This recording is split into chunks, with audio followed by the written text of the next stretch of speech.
Maintenant, je propose qu'on rentre sur une notion un petit peu de destinée, une nouvelle destinée pour soi. Est-ce que la vie sur Terre est réaliste avec un tel bouleversement mondial actuel? Est-ce que le monde il peut continuer ainsi? Qu'est-ce qui ne fonctionne pas dans ce monde selon toi? Et est-ce qu'il est possible de trouver une destinée quand même heureuse pour soi dans ce contexte un petit peu déroutant? Et comment y parvenir?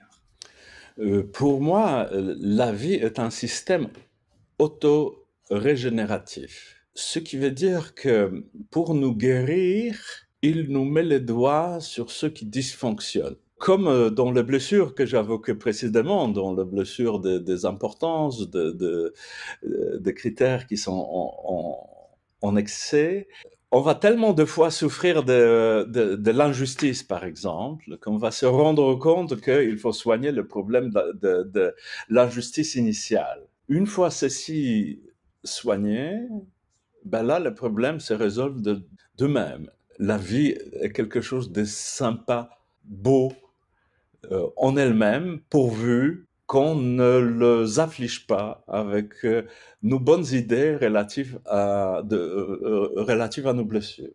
Et c'est précisément nos bonnes idées et toutes les importances que l'intellect, que l'ego génère, parce qu'il y a des mémoires, mais il y a aussi les croyances. Donc les importances, les critères, tout ce qui compte pour les uns et qui compte pour les autres, ben c'est les excès des importances de quelque chose qui effectivement a la source dans la souffrance et pour lequel, pour éviter la souffrance, on est capable d'affliger la souffrance et faire le pire des choses.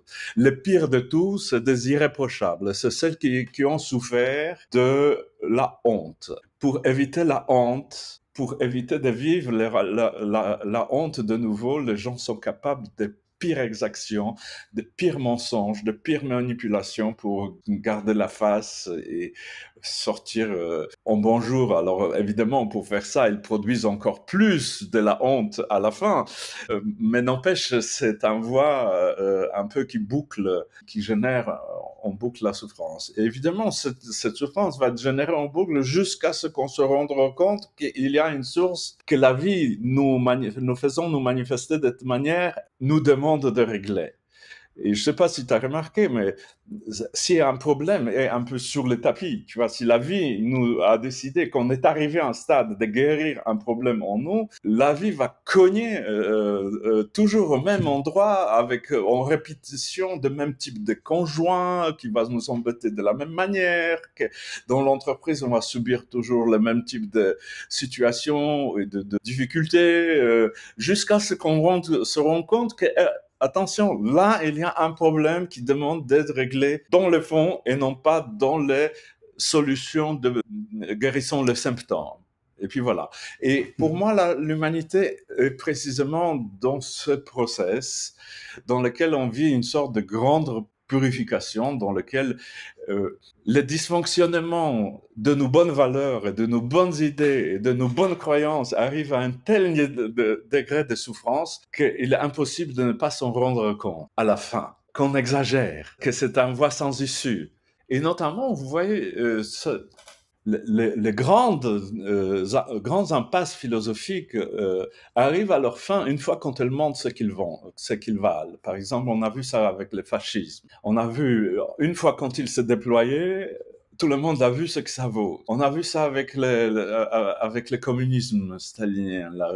Et là, on est en train de voir toutes les bonnes idées en train de se déverser pour voir ce qu'elles valent et ce qu'elles produisent comme résultat. Et on est appelé quelque part à juger l'arbre sur les fruits et non pas sur la propagande qui est associée à produire ça. Et la conscience avance comme ça pour moi. Donc, à la mesure qu'on se rend compte du processus, l'espoir est permis. Ceux qui ne se rendent pas compte vont sombrer dans une sorte de désespoir et dans une escalade d'aggravation de phénomènes, de symptômes, qui peut aller jusqu'à un anéantissement et des guerres atroces. Pour moi, c'est un appel à l'éveil de conscience, c'est clair. Éveil de conscience est la solution pour l'humanité.